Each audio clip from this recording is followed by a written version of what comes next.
And when we look at the GOP establishment moving towards Cruz, as this article headline Politico, GOP establishment creeps towards Cruz. They cite a Bush loyalist saying, this is the way we stop Donald Trump. Look, they came out with people that are obviously establishment people like Jeb. Jeb, you're a mess. Like Jeb, like John Kasich, other people. Nobody wants them. It's the kiss of death to be associated with the establishment. Mitt Romney cuts ads for Rubio everywhere. What happens? He comes in fourth pretty much everywhere. He can't even break double digits in some of these states because Romney is supporting him. It's a kiss of death to be part of the establishment. So what do they do? You know, these guys crashed and burned, Jeb, Kasich, other people that were associated with the establishment. Rubio, they tried to push him as well. And while all these guys are going, especially with Rubio, I believe, is acting as a stalking horse, distracting people while you've got the real insider, Ted Cruz, and the establishment coalescing around him. Yeah, he threw a lot of bombs at people. People in the Senate hate him. Why? Because he climbed over their backs. As soon as he got elected as senator, it's like, hey, I ain't waiting my turn. And he starts, throwing them under the bus, criticizing them publicly, climbing over their back. The minute he got elected Senate, he wasn't interested in being a senator. He was interested in being president. He immediately started running for president. He hasn't done a thing. He hasn't even come close to finishing a term. And he's running for president. That's why they hate him in the Senate. They don't hate him because he stands for us. They hate him because he's a social climber. He's climbing over them. But now they say, oh, we need to consolidate around him. Maybe he's got these Goldman Sachs connections, and he tried to hide his loan from Goldman Sachs. Look, folks, he's a phony libertarian. He said that Snowden was a hero. Now he says Snowden is a traitor, should be executed. Okay, he's a phony constitutionalist. He supports the war on drugs. He doesn't care about eligibility. If he thinks he's eligible, I don't think he's eligible. Lawrence Tribe, who's a professor at Harvard, doesn't think he's eligible. This is a guy who's a Northeastern establishment guy. He went to Harvard. He went to Princeton. He's a master debate guy at Princeton. He's an establishment guy. He worked for the Bushes. That's where he and Heidi worked. She works for the Council on Foreign Relations, for the Goldman Sachs and everything. I mean, come on. She's part of a CFR organization there with Robert Zoellick, World Trade Bank, the World Bank and Goldman Sachs, where they come up with a plan for the North American Union where we have a common border going around the three countries. They don't see it as a problem that he's from Canada. He could be the North American Union candidate, the North American Union president. Okay, yeah, he's born in Canada. So what? Doesn't make any difference. Canada's the same as the U.S. now, right? Isn't it? It is in their mind. You may not understand it, but it is in their mind. And, if he thinks that he's a constitutionally eligible to run for office, then fine. Explain it to us. But you see how he operates in the debates. So when Donald Trump calls him on it, he says, hey, I've argued before the Supreme Court. I know what the Constitution says. Well, fine. Tell us. Make your case. Make your case. Tell us why you're not, tell us why you're eligible as a natural-born citizen. Explain to us.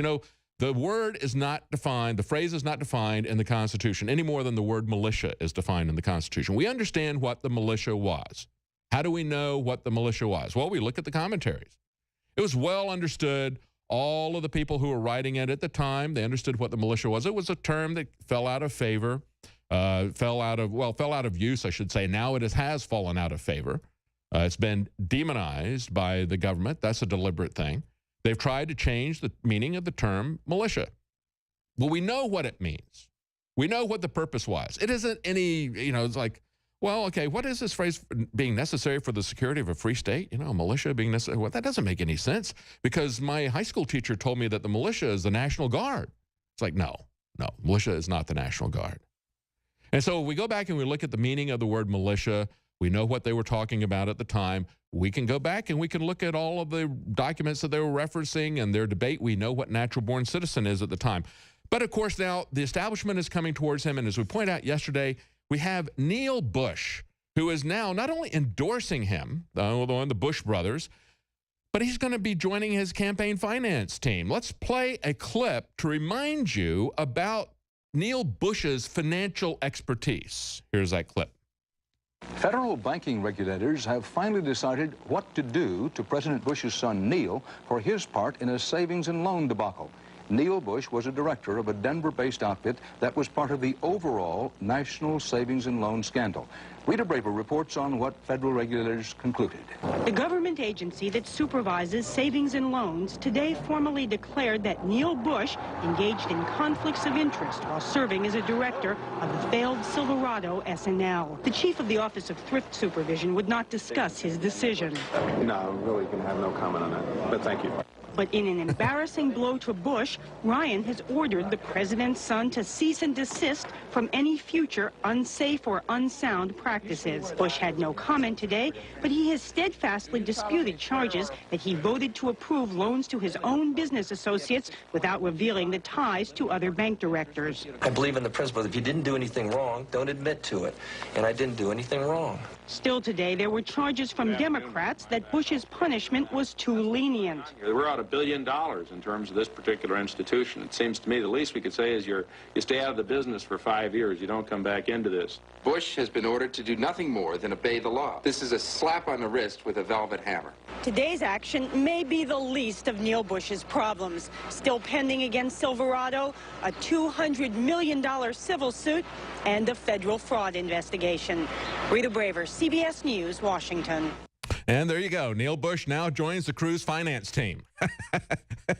The ultimate irony. Okay, let me go back and review some of this in more detail. That was a report from 1991 from CBS News. Now, here's something from Mother Jones. This is an article called Bush Family Values, and they spell values with a $sign, okay? This all revolved around Silverado banking initially from 1985 until 1988. This is a savings and loan in Denver, Colorado. For those of you who don't remember, the S&L crisis that happened in the late 80s, early 90s, okay, that was something that was the biggest fraud that we had seen until the mid-2000s, until we came around to George W. Bush and the Federal Reserve that did the pump and dump there.